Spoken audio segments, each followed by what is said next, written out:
Bakit ba tayo namimigay?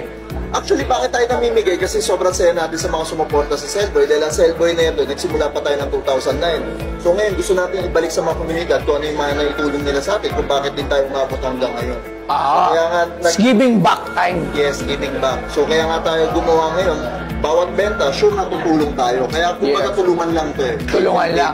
Bukod dun sa, may part pa na pag bumibili ka rito, may napupuntahan na natutulungan ng ibang tao, namimigay ka pa ng mga cellphone through sa akin at sa iba pang mga kaibigan natin. Alam nyo, malaking bagay at malaki ang naitutulong, lalo na syempre mga gusto mag-aaral, yung mga pantrabaho, yung mga pang-rider, di ba? So sana hindi kayong magsawa sa suporta kay Boss Toyo para tayo ay lagi pa rin makapagbigay ng cellphone sa mga, alam mo na, sa kapwa natin Pinoy na hindi nila afford bumili ng cellphone at mga sira. Yes. Diba? Actually, boss, makakaasa ka, hindi tayo magbabago, hindi tayo magsasawa. Dahil sabi ko nga, bawat benta, tulong sa iba. Ayan. So ako, isa lang ang hinihingi ko sa inyo. Suportahan natin yung mga ganitong klaseng negosyante dahil sila yung mga may puso at hindi puro pagkita at earnings lang yung kanilang iniisip. Kung hindi, nag-iisip at nagbibigay din sila paano makatulong sa kapwa natin Pilipino. Ayan. Maraming salamat, Sir Alvin Chuting.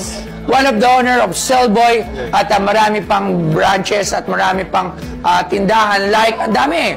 Andiyan ang Cellboy, ang Gaming Grounds, Cell Time and Company, Cyber Center, Bomatech, Games and Gadget, Gadget Plus. Suportahan nyo yan dahil yung binibili nyo sa nila at pagpa-purchase nyo, may mga natutulungan. Ayan. So, yun lang. Maraming salamat, Sir Alvin Chuting ulit.